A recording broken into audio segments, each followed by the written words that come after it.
여호와를 기뻐하라 두 번째 시간이에요. 시편 37편 4절, 시편 37편 4절이에요. 우리 같이 한 목소리로 읽도록 하겠습니다. 시작. 또 여호와를 기뻐하라. 그가 내 마음의 소원을 내게 이루어 주시리로다. 다시 한번 읽어볼까요? 시작. 또 여호와를 기뻐하라. 그가 내 마음의 소원을 내게 이루어 주시리로다. 아멘. 여러분 이 말씀대로 믿으십니까? 여러분이 하나님을 기뻐하면 하나님이 우리의 마음의 소원을 이루신대요. 하나님의 그 일을 행하신다고 말씀하세요. 자, 어제 여호와를 기뻐하라는 주제로 말씀을 전했고 오늘도 똑같은 주제로 말씀을 전합니다. 근데 뭐가 다르냐? 어제는 여호와를 기뻐하라라는 말에서 여호와를 강조해서 말씀을 전했어요. 여러분 눈치를 채셨는지 모르겠지만 제 주제는 여호와 하나님을 기쁨의 대상으로 삼는 것이 중요하다. 그 얘기를 한 거예요. 하나님을 기쁨의 대상으로 삼아야 한다. 이게 어제 메시지의 핵심이었다면 오늘은 여호와를 기뻐하라. 그래서 기뻐하라의 강조점이 있는 메시지예요. 하나님을 어떤 마음과 태도와 행동으로 하나님을 대해야 되느냐? 하나님을 기뻐해야 한다는 거예요. 저는 실제로 우리 가운데 하나님을 기뻐할 수 있는 마음의 태도와 영적 지식이 회복되기를 부어지기를 주의 이름으로 축복합니다. 여러분 하나님을 기뻐하는 것은 영적 추진체가 바뀌는 거라고 말씀드렸어요. 여러분 이거는 어마어마한 변화예요. 여러분 이게 내 인생의 추진체를 바꾼다는 의미예요. 그 증기기관에서 개솔린 기관으로, 개솔린 기관에서 그 원자력 이 엔진으로 바꾼다는 거예요. 저는 이런 변화가 있게 되길 주의 이름으로 축복합니다. 겨우 하나 사역해 놓고서 힘들어 죽겠다고 그리고 원망하고 불평하고 이게 우리의 모습이잖아요. 그런데 성경을 보면 그렇지 않아요. 상상할 수 없는 고난 가운데서 찬양하고 감사하는 게 어떻게 가능해요? 여러분 해석이 됩니까? 그럼 해석이 되는데요. 그거는 성경을 제대로 안 읽으신 분이에요. 이게 얼마나 위급하고 얼마나 심각한 상황인지 잘 모르시는 거예요. 우리는 조금만 감기가 걸려도 화딱지가 나고 슬프고 두렵고 막 마음이 흔들리는데 여러분 그 정도가 아니에요. 성경에 있는 이야기가. 오늘 우리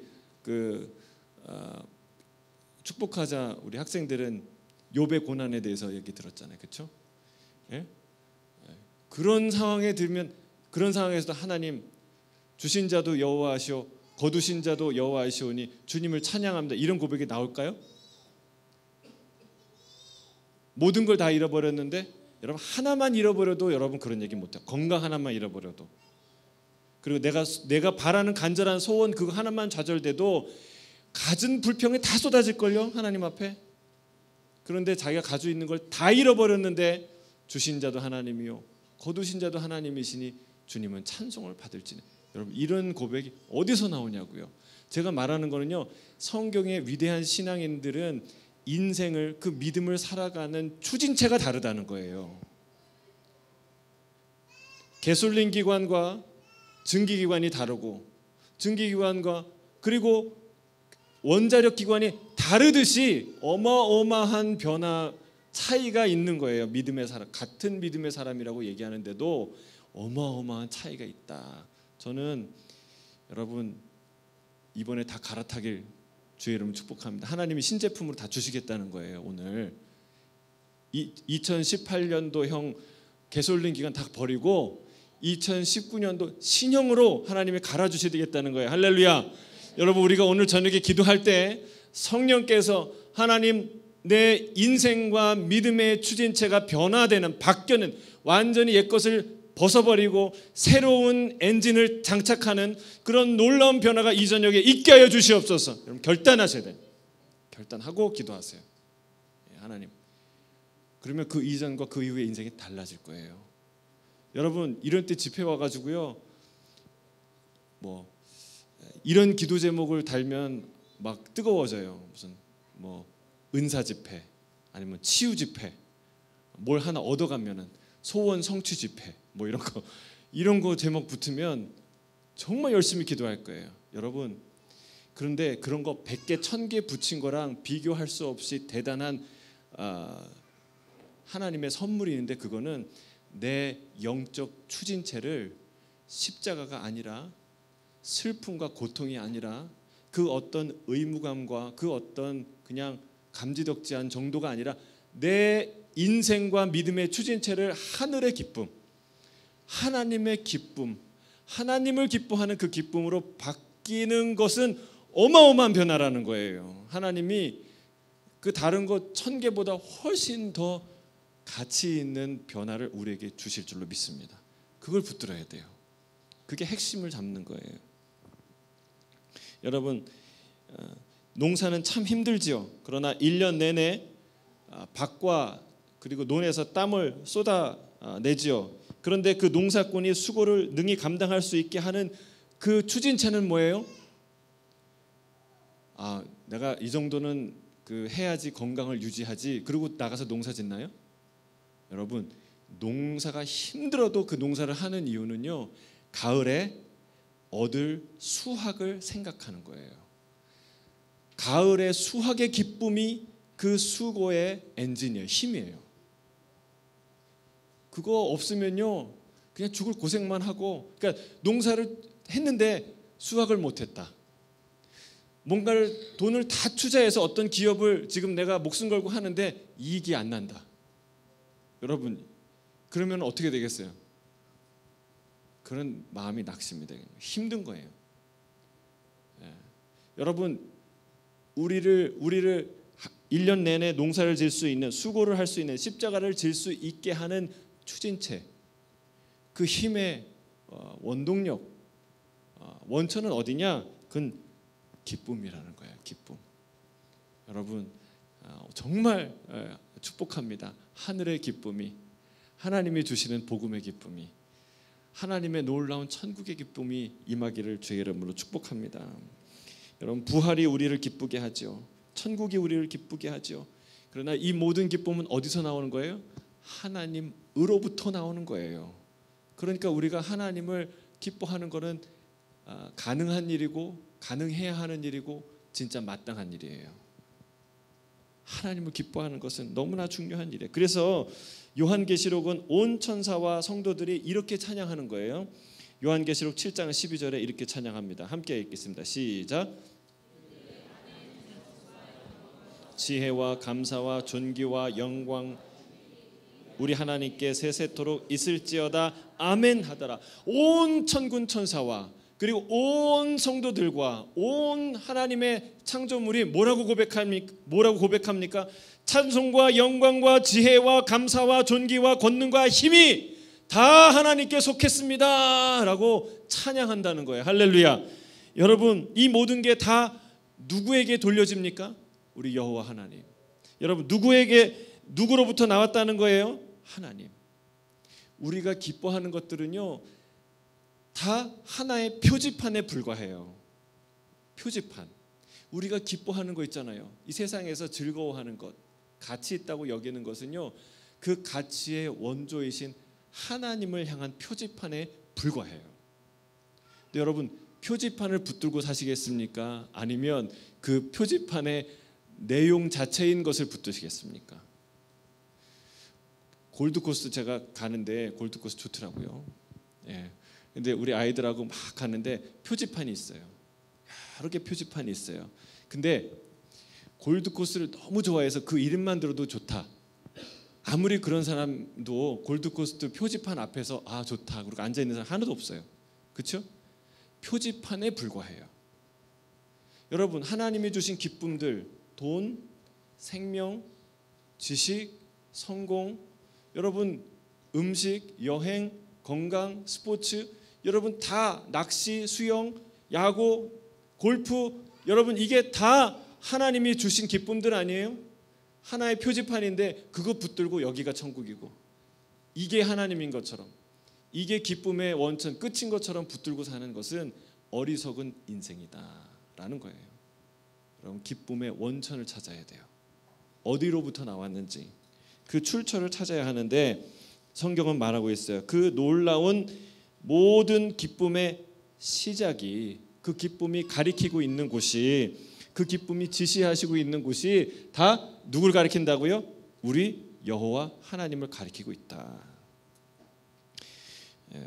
변죽을 울리지 않고 핵심을 잡는 인생이 되길 주의 이름으로 축복합니다. 여러분 그 하나님을 향한 기쁨을 가지는 자, 여호와를 앙망하는 자에게 하나님은 독수리 날개치며 올라가는 그런 역동적이고 놀라운 활기찬 힘을 우리에게 주신다고 약속하시는 거예요. 저는 이 힘을 경험하게 되길 주의 이름으로 축복합니다. 여러분 하나님을 우리의 탐구의 대상 그리고 예배의 대상 기도의 대상, 헌신의 대상으로 삼기까지는 해요. 그렇지 않습니까? 우리가 공부도 하고 생각도 하고 때로는 기도도 하고 헌신도 해요. 그런데 여러분 하나님을 탐구하고 예배하고 기도하고 헌신하는 것은 하는데 그러나 하나님을 기뻐하는 것은 미숙해요. 미숙해요. 우리 김미숙 권사님 계시는데요. 그 미숙이 아니고 여러분 다른 건 다 하나님에 대해서 하는데 개념을 이해하는데 여러분 하나님을 기뻐한다라고 할 때 뭐지? 뭐가 기뻐하는 거지? 어떻게 해야 되지? 이런 생각을 우리가 한다는 거예요. 그래서 여러분 성경에 잠언서에 이런 말이 있어요. 잠언 5장 18절인데 같이 읽어볼까요? 시작. 내가 젊어서 취한 아내를 즐거워하라. 그러니까 젊어서 취한 아내를 즐거워하라라고 잠언이 명령하고 있는데 이것과 아주 유사한 부분이 있어요. 하나님을 즐거워하라라는 말 속에 유사성을 우리가 찾을 수 있어요. 여러분, 내가 젊어서 취한 아내를 즐거워하라는 말이 무슨 뜻입니까? 다른 데서 기쁨을 찾지 말아라. 그 안에 너를 위해 허락된, 너를 위해 예비된 기쁨이 있다. 그걸 찾으라는 거예요. 그게 너의 권리고 너를 향한 축복이다. 여러분 아멘이십니까? 기쁨으로 아멘이십니까? 몇 분만 아멘이신데 아멘이십니까? 여러분 이게요 노멘하면 안 돼요. 하나님의 명령이에요. 성경의 명령이에요. 네가 그 한 여인 안에 어려서 취한 여인 안에 너를 위해 준비되고 허락된 기쁨, 내가 아직 발견하지 못하고 누리지 못한 기쁨이 남아있다라는 말이에요. 그 이상을 추구하지 말고 그 여인에게 만족하라라는 하나님의 명령이에요. 여러분 한 인간 안에는요 하나님께서 숨겨두신 말할 수 없이 풍성하고 아름다운 비밀이 그런 세상이 있는 줄로 믿습니다. 여러분 내가 아직도 나를 잘 몰라요. 내가 아직도 경험해 보지 못한 내가 있어요. 안 그러세요? 제가 이렇게 설교를 잘할 줄 몰랐어요. 예를 들어서 저 단점이 많습니다. 제가 이 오해를 해명해야 돼. 단점이 많은 사람입니다. 그러나 그 단점은 하나님이 그냥 안 주신 거예요. 필요 없어서. 그렇죠? 제가 그것까지 있으면은 여기 안 있겠죠. 하나님이 필요에 맞게 쓰시기 위해서 그거를 안 주신 거예요. 그건 내 단점이라고 말하면 안 되는 거죠.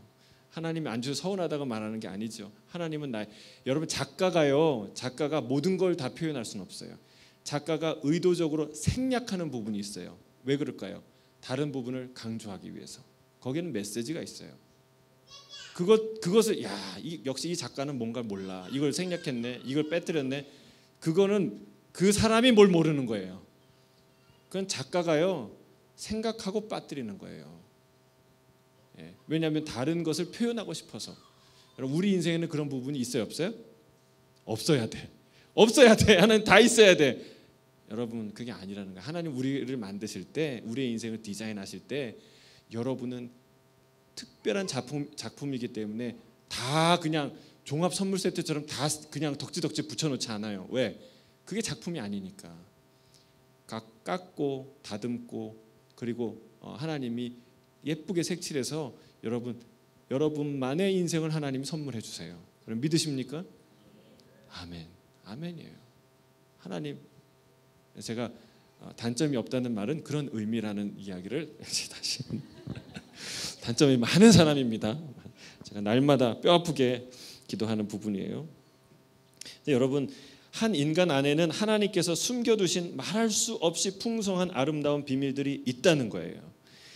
당신이 경험한 아내, 여러분이 경험한 남편, 그게 여러분의 아내와 남편의 전부인가?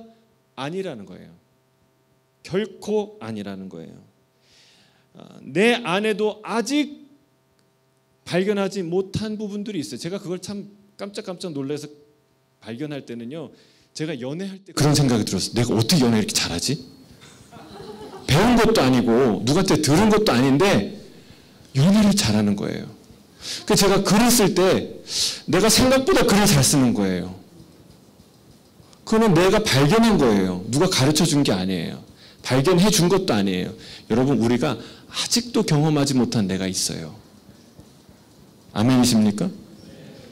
그런 믿음이 있어야 그거를 찾아가요. 마찬가지예요. 내 아내에게도, 어려서 취한 내 아내에게도, 아니 어려서가 아니라 젊어서 취한 내 아내에게도 그 부분이 있다라는 믿음과 기대가 있어야 그것을 찾아요. 그 믿음이 꺾이면, 그 믿음이 없으면 안 찾아요. 딴 데서 찾아요. 그치, 찾지? 찾아. 여러분, 그 믿음이 있어야 찾아요. 저는 그 믿음을 회복하는 이 시간 되길 주님 축복합니다. 우리의 죄악이, 우리의 교만이 그걸 못 보게 해요. 교만으로 가득 찼잖아요, 우리가. 그래서 안 보고 싶고 없다고 치고 살아요. 근데 그게 아니라 하나님은 뚜껑을 열어주세요. 나의 창조 작품을 보라. 내가 젊어서 취한 아내를 보라는 거예요. 얼마나 아름다운 피조물이냐. 하나님 이렇게 말씀하신데 여전히 아직도 아니라고 말하는 사람이 있을 수 있어요. 여러분, 이 저녁에 회개하시길 바랍니다. 회개해야 돼요. 왜 웃으세요? 진짜 회개해야 돼요, 우리가. 아니, 웃으시면 안 되는데. 기대가 사라지면 기쁨도 사라지게 돼 있어요. 따라하겠습니다. 기대가 사라지면 기쁨도 사라집니다. 여러분, 기쁨을 얻으려면 기대하는 마음을 회복해야 한다는 거예요. 저는 가끔 제 아내를 경험하고 여자를 경험하면서, 야, 여자는 정복할 수 없는 어떤 존재구나. 여러분, 남편들 그렇게 그런 거 못 느끼시겠어요? 저만 느꼈나요? 그랬다고 이제, 야, 정복되지 않는 미지의 땅이구나. 네? 정복당합니까? 오늘 간증을 통해서 알게 됐어요. 정복당할 수밖에 없는 상황이 있었어요. 그렇죠? 여러분, 근데 그게 정복할 수 없는 미지의 세계라는 것이 여러분 슬픕니까? 아니에요. 그렇지 않습니다. 정복할 수 없는 존재라는 것은 아직도 가보지 않은, 아직도 한 번도 열어보지 못한 방이 남아있는 구중궁궐 같은 큰 아름다운 대저택에 산다는 뜻이에요. 우리가 대저택에 살아요. 여러분, 방 몇 개만 쓰고 사는 거예요. 생각을 바꾸세요. 믿음을 가지세요. 기대를 가지시면 그런 문이 열리게 돼 있어요. 그런 세상이 열리게 돼 있다는 사실이에요. 여러분, 인간이 그렇진데, 하물며 인간이 그렇진데 하나님은 어떤 분이시겠어요?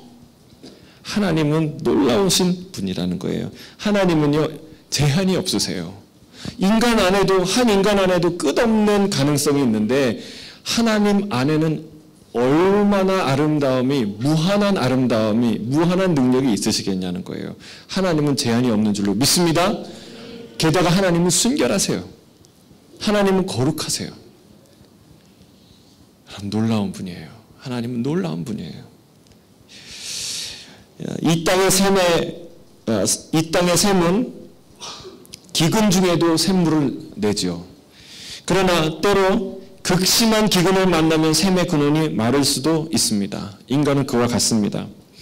여러분, 내 아내와 내 남편은 샘물과 같은 존재인 줄로 믿습니다.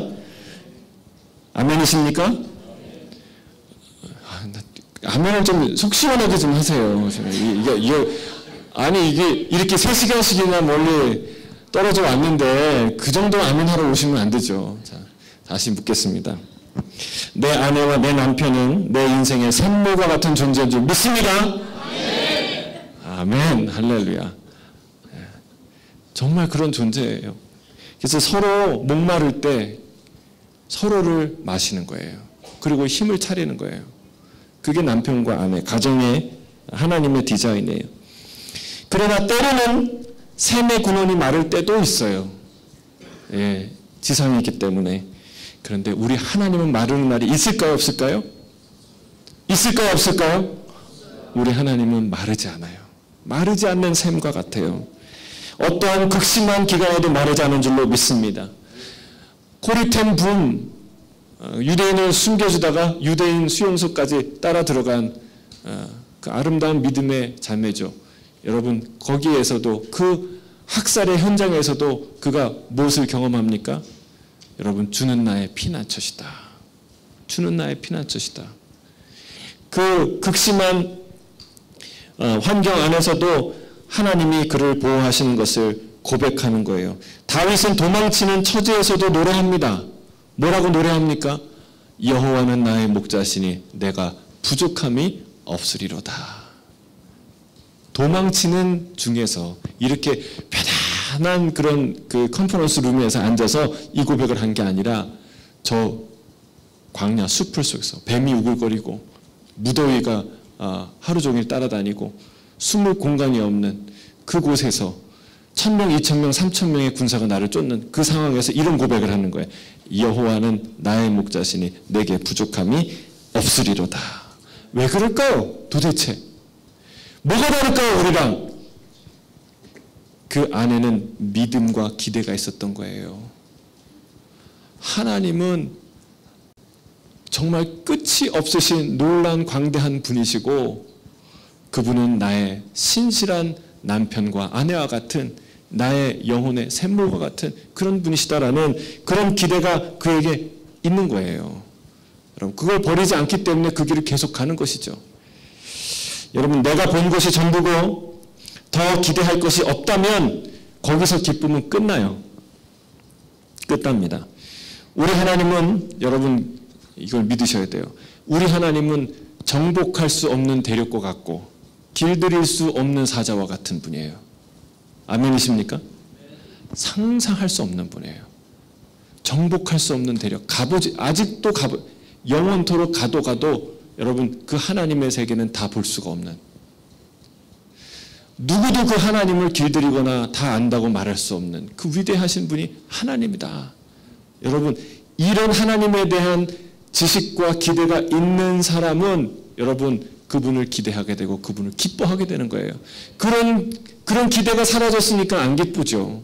하나님, 어제의 그 하나님, 내가 다 아는 하나님, 기도해도 아무것도 변화 없는 하나님, 늘 침묵하시는 하나님, 나한테 손해만 되는 하나님, 그런 하나님을 우리가 붙들고 있으니까 기뻐할 수가 있겠습니까? 아니죠. 우리 안에 기대가 회복이 돼야 돼요. 여러분, 그거는 우리 부부 사이에 제가 예를 든 거예요. 부부 사이에 기대를 회복하십시오. 가능성이 없는 게 아니라 기대를 버린 거예요. 가능성은 존재합니다. 왜? 하나님이 그렇게 만드셨기 때문에. 그래서 여러분, 하물며 인간도 그런데 하나님과 우리 사이는 어떻게 했냐는 거예요. 하나님에 대한 기대를 우리가 버렸기 때문에 하나님에 대한 기쁨이 끊어진 거예요. 이것을 우리가 알아야 돼요. 하나님을 기대하지 않는 사람들이 있어요. 누굴까요? 우상 숭배자들. 하나님을 기대하지 않는 거야. 하나님을 기뻐하지 않는 사람들. 이스라엘 왕들은 우상 숭배 때문에 하나님의 심판을 받습니다. 그런데 우상 숭배 때문에 심판을 받으면 회개해서 돌아올까요? 몇 명은 그랬어요. 그런데 우상 숭배자들의 특징이 있어요. 벌을 받으면요, 벌을 받는다고 회개하는 게 아니라 하나님을 욕해요. 그리고 또 더 열심히 우상 숭배를 해요. 게다가 다른 우상까지 섬겨요. 그러니까 예를 들면은 아수르가 와서 우리를 망하겠다. 그러면 야, 아수르 신은 얼마나 대단하길래 이스라엘의 여호와 신을 저렇게 막 그냥 무찌를까? 그리고 아수르 신까지 섬겨요. 참 이런 어리석은 일을 하는 게 그게 우상 숭배자들의 특징이라는 거예요. 참 어처구니 없는 일이죠. 예레미야 2장 13절에 이렇게 말하고 있습니다. 자, 같이 읽겠습니다. 시작. 내 백성이 두 가지 악을 행하였나니 곧 그들이 생수의 근원이 되는 나를 버린 것과 스스로 웅덩이를 판 것인데 그것은 그 물을 가두지 못할 터진 웅덩이더라. 이 우상 숭배자들이 행악하는 자들이 어떤 어리석은 일을 하냐면 두 가지 악을 하나는 생수의 근원이 되는 그 하나님을 버려버리고 어리석게도 더 넓고 이 샘물 따위는 내가 속이 안 찬다, 성이 안 찬다. 그래서 큰 웅덩이를 저수지를 판 거예요. 그래서 이거 보고 막 기분 좋은 거예요. 아, 나 이제 끝났어. 내 인생은 너무 화려할 거야. 안정될 거야. 여기서 이 물 가지고 농사도 짓고 이제 풍요를 누릴 거야. 근데 어떻게 됐나요? 그 저수지는 깨진 저수지예요. 여러분 조금만 크릭만 가도요, 그 저수지와 댐은요 무너지게 돼 있어요. 쓸모없게 돼 있다는 거예요. 항아리가 깨지면 어떻게 돼요? 쓸모없는 거예요. 쓸모없는 어리석은 일을 하고 있다. 그게 여러분 하나님을 기대하지 않고 하나님을 기뻐하지 않고 본능적으로 원래부터 다른 것들을 기뻐하는 존재들이 있다는 거예요. 그게 우상 숭배자들이다. 여러분 무엇을 기뻐하느냐, 그 성향을 바꾸기가 쉽지 않습니다. 그래서 오늘 기도해야 돼요. 우리가. 여러분 내가 무엇을 기뻐하느냐, 이 성향을 바꾸기가 매우 힘들어요. 그것이 내 진짜 영성이에요. 내가 기뻐하는 것. 잘 바꿔지지 않은데 내가 기뻐하는 게 있어요. 여러분 그거 정직하게 보셔야 돼요. 오늘 다 하나님을 기뻐하라, 다 하나님을 기뻐한다 치고 그냥 내려가면 안 되고, 여러분 내 안에 진짜 내가 기뻐하는 게 있어요. 여러분 하나님을 섬기는 것 같다가도 결정적인 상황에 우상을 찾는 사람, 그 사람이 우상 숭배자예요. 하나님을 섬기는 것 같다가도 결정적인 순간에 돈을 의지하는 사람, 그 사람이 돈을 사랑하는 사람이에요. 하나님을 섬기는 것 같다가도 결정적인 순간에 세상을 선택하는 사람, 그거는 세상에 속한 사람이라고 말하는 거예요. 여러분 하나님께 어떻게 나아가는 것이 중요합니까? 하나님을 예배하고 찬양하고 헌신하고 순종하고 하나님의 이름을 전파하는 것 다 중요해요. 그런데 가장 중요한 것은 하나님을 기뻐하는 거예요. 왜요? 여러분 결국은 기뻐하는 걸 선택하게 돼 있어요. 우리가 기뻐하는 걸 선택하게 돼 있어요. 기뻐하는 걸 바꾸지 않으면 내 인생이 바꿔지지 않아요. 중요합니다. 이 사람들이 아무리 예루살렘 성전에서 제사를 드리면 뭐예요? 내 마음에 기쁜 건 우상인데, 돈인데, 성공인데, 화려함인데, 결국은 뭘 선택해요? 그거 선택하게 돼 있어요. 기뻐하는 걸 바꿔야 하는 거예요. 하나님보다 세상을, 하나님보다 우상을 더 기뻐하는 우리의 성향에 근본적인 변화가 일어나기를 기도합니다. 새 사람이 되는 역사가 이 저녁에 일어나길 주의 이름으로 축복합니다. 성령께서 나를 바꾸시기를 기도합니다. 하나님을 기대하는 마음, 하나님을 기뻐하는 마음이 하늘로부터 부어지는 이 저녁이 되길 주의 이름으로 축복합니다. 하나님을 기뻐하라는 것은 명령이기 이전에 어떤 경우에라도 하나님은 우리의 기쁨이 되신다는 약속이죠. 그런 선언입니다. 그렇기 때문에 결코 다른 것들을 기뻐해서는 안 된다고 말하는 거예요. 결코 그래서는 안 된다. 그렇게 하면 네 손해다 라고 얘기하는 거예요. 하나님을 끝까지 바라고 기다리라고 말씀하는 것이죠. 여러분 하나님을 기뻐할 수 없는 마음이 우리 안에 있다면, 여러분 우리 안에 잘 보세요. 가만히 보세요. 내가 하나님을 기뻐할 수 없다.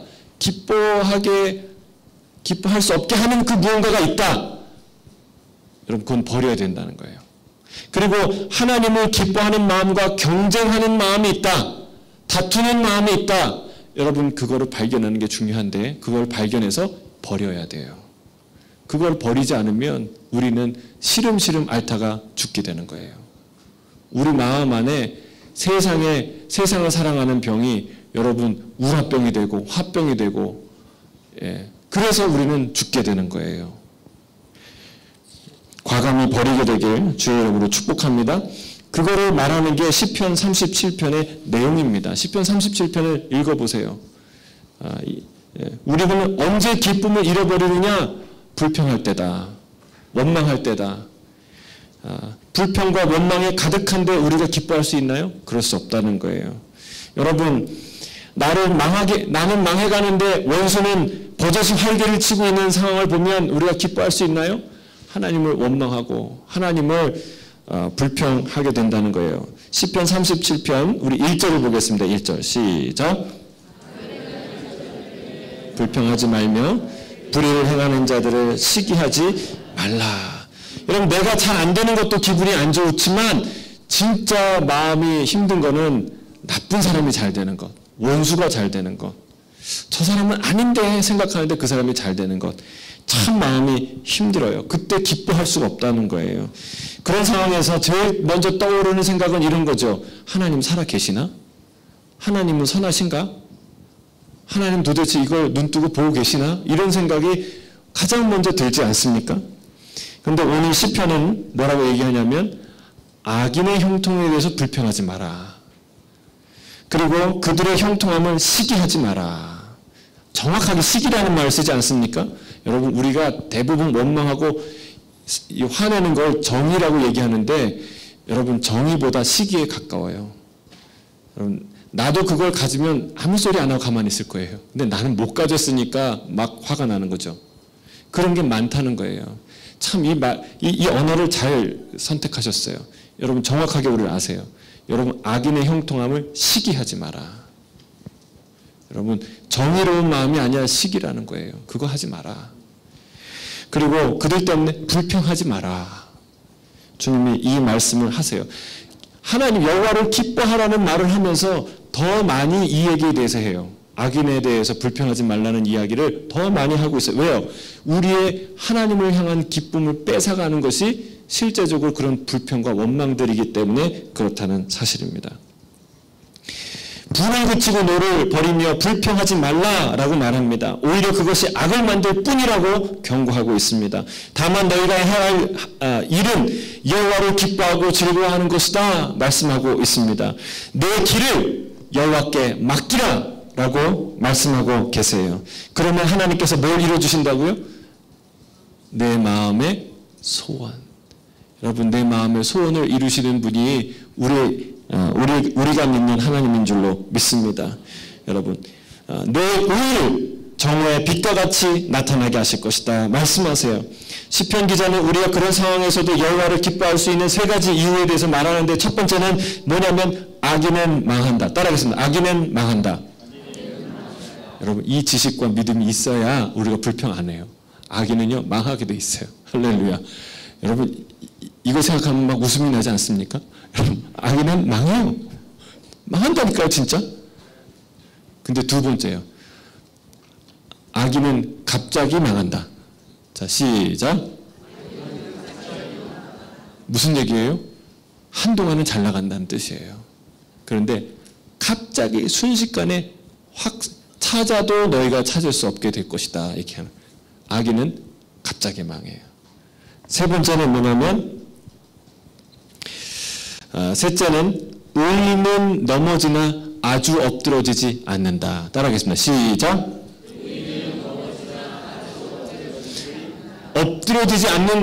엎어지지 않는 정도가 아니라 성경은 뭐라고 얘기하냐면 그 의인이 땅을 차지하게 될 것이라 말하고 있어요. 할렐루야. 여러분, 온유한 자는 복이 있나니 뭐예요? 예? 그들이 땅을 기업으로 받을 것이며. 여러분, 이 얘기를 하는 거예요. 시편 37편 얘기하는 거예요.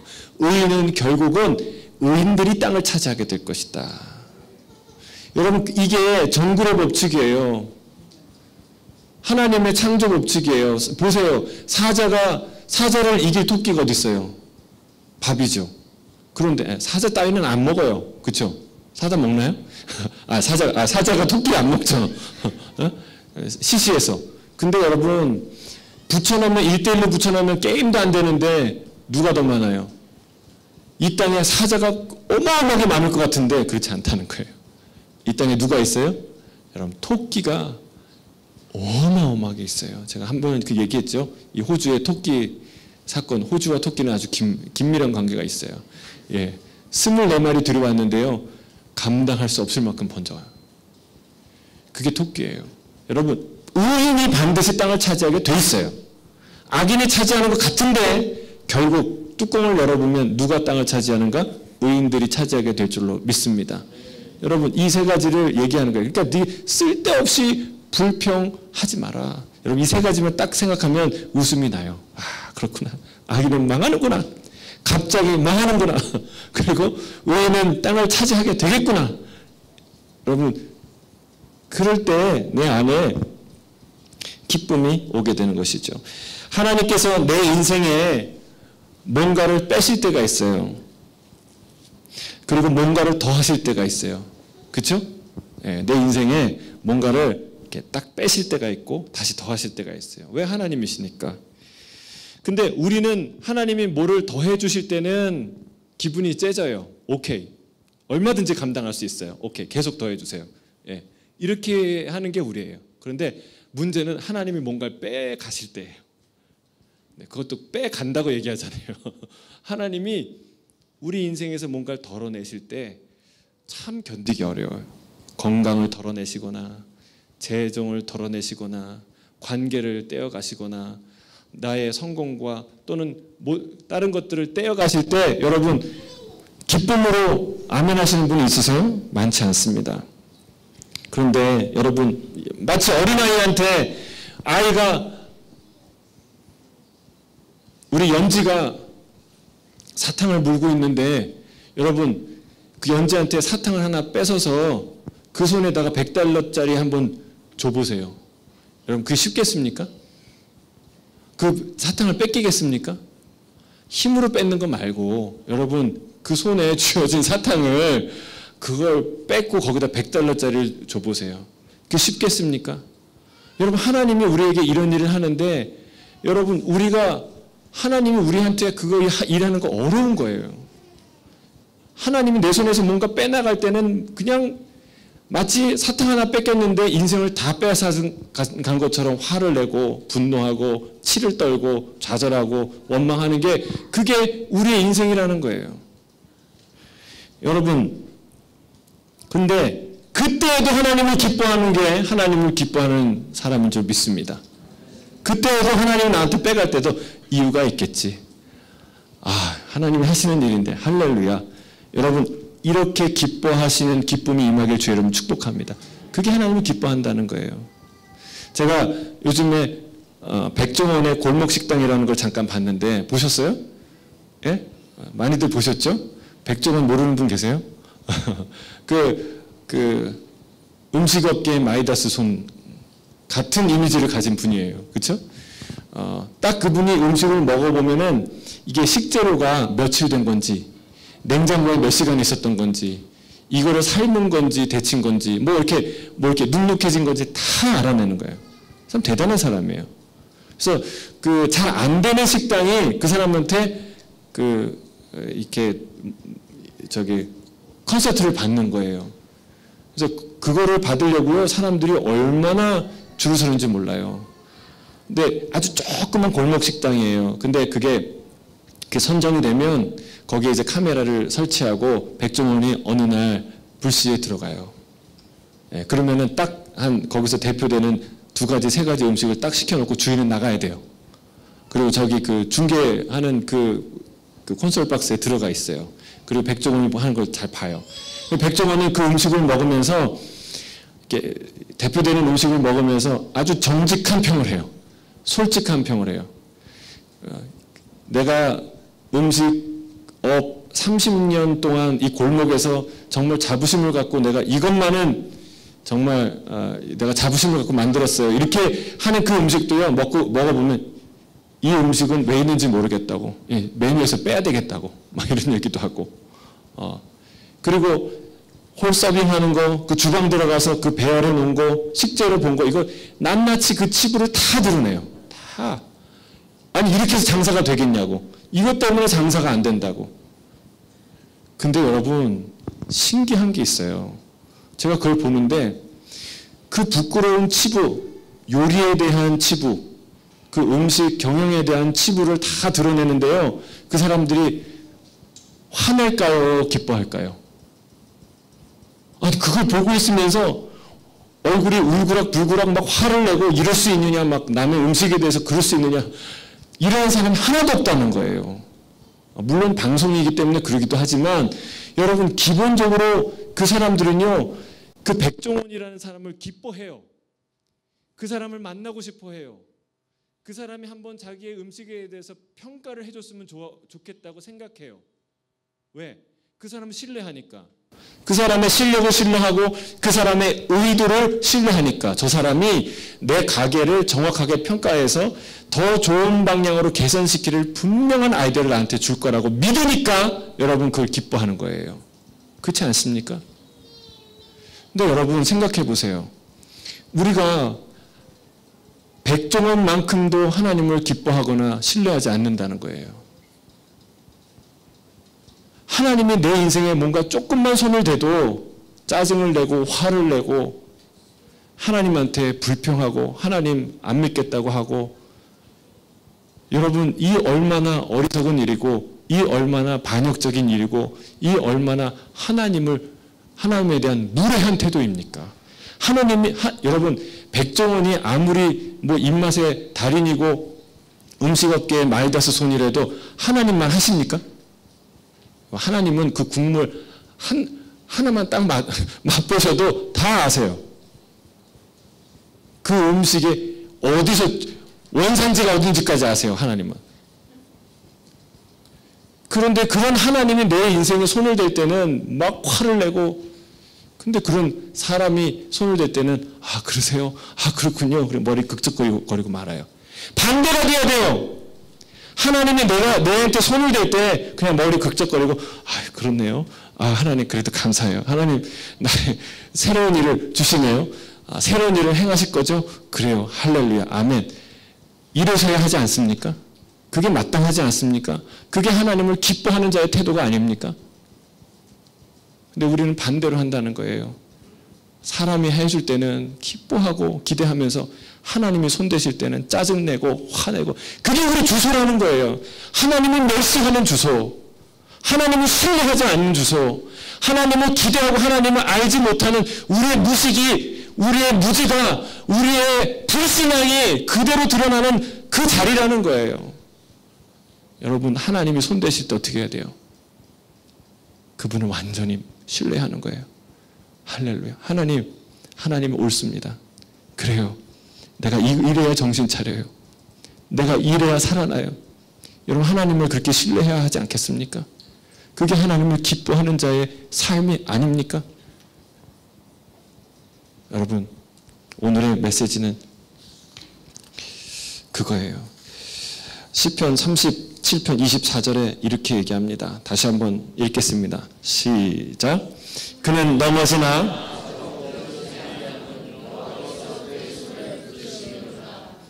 여러분 아멘이십니까?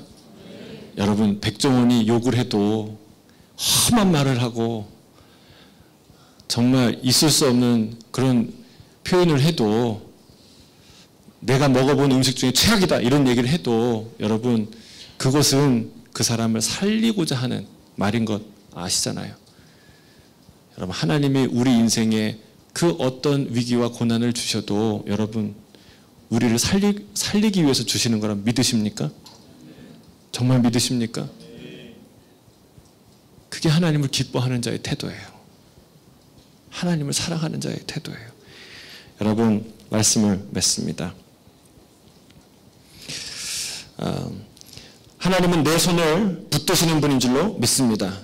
넘어지는 것 같으나 아주 엎드러지지 않을 줄로 믿습니다. 내 것을 빼앗는 것 같으나 비우시는 중입니다. 더 큰 은혜, 새 것으로 채우시려고 리노베이션 하려고 계획하시는 중이십니다. 이걸 알면 우리가 기뻐할 수 있고 이걸 알아야 기뻐하는 것이죠. 하나님을 기뻐하시는 주의 이름으로 축복합니다.